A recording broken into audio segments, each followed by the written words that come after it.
Well, Spain were the first of the so-called big favorites to make a mistake at Euro 2020.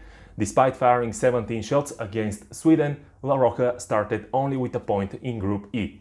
In this video I want to mark 5 reasons why the team of Luis Enrique couldn't win and maybe should start to worry about its chances to progress to the latter stages of the tournament. Let's board the game. Hi, I'm Nick and you're watching Board the Game. The first reason, I'm sure, was obvious for everybody. Missed chances. The main man to blame was Alvaro Morata, who could have won the game for Spain even in the first half, but alone against goalkeeper Robin Olsen, he fired the ball wide of the goal. The 28-year-old striker is criticized from fans and media exactly because of those kind of wasted chances. And surely, right now, he hasn't got much confidence playing for the national team. Morata has 19 goals in 41 games for España, but only 6 in the last 4 years. For sure, Spain needs a prolific striker, and I won't be surprised if Oyarzabal or Gerard Moreno get more chances from Enrique in the next games. Second reason, predictable attacks. When Spain played the ball out of the back against the low defensive block from Sweden, we often saw Koke and Pedri moving to the right and left back positions, giving opportunity to Jordi Alba on the left and Marcos Llorente on the right to go high on the flanks. And while Dani Olmo used the presence of Alba on the left moving inside, Ferran was rarely doing it on the right, waiting for the ball on the touchline. At the same time, Marcos Llorente, coming from the right back position, went inside like a midfielder, trying to exploit holes in the defensive line with his runs. And when Llorente stayed on the wing, then we had Koke inside and trying to help the attackers.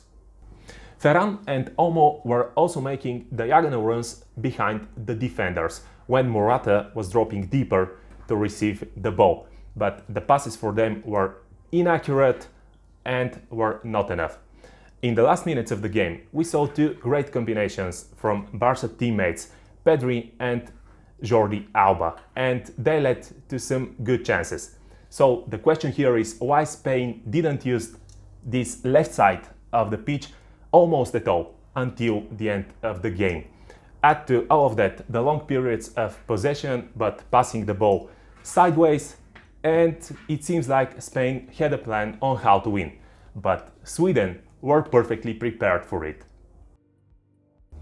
That's why my third reason is the solid Swedish defense. Solid and not so typical. Why? Because when Spain attacked through the wings with, let's say, at least 2 players, the backs Lustig and Augustinsson stayed there and received help from the central defenders Lindelof and Danielsson, and not from the wide midfielders Larsson and Forsberg, who stayed inside to cover for the central mids Olsson and Ekdal.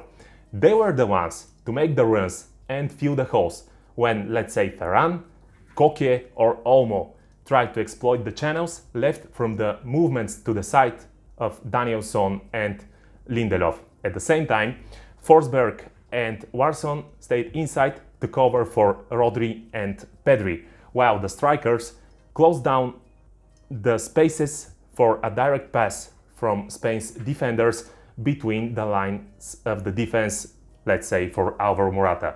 Yes, Sweden made mistakes, allowed chances, but at the end, the defensive play was organized until the end. And maybe that's the main reason for Spain to avoid attacking through the center of the pitch. It was a rare approach, which is needed to gather the defense inside and this way create space for the wide players on the flanks. But for all of that, you need great midfielders. And if we compare the trio of Koke, Rodri and Pedri to magicians such as Iniesta, Xavi, Busquets, now injured, Fabregas, David Silva or Cazorla, let's say, the current ones are way off the standard of their predecessors. And here I'm adding the lesser experience of this squad.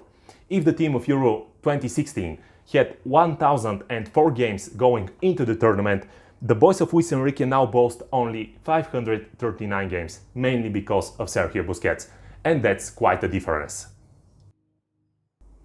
The worrying thing for Spain is that both Poland and Slovakia will try the same approach as the Swedes, as they already saw it's working. And Luis Enrique needs to find a solution and better offensive plays quickly. But still, it's too early to throw España out of the equation for the title. And now is the time for you to like the video, comment on Spain's performance, subscribe and hit the bell icon to receive more such analysis. Thank you for watching. Until next time in Board the Game.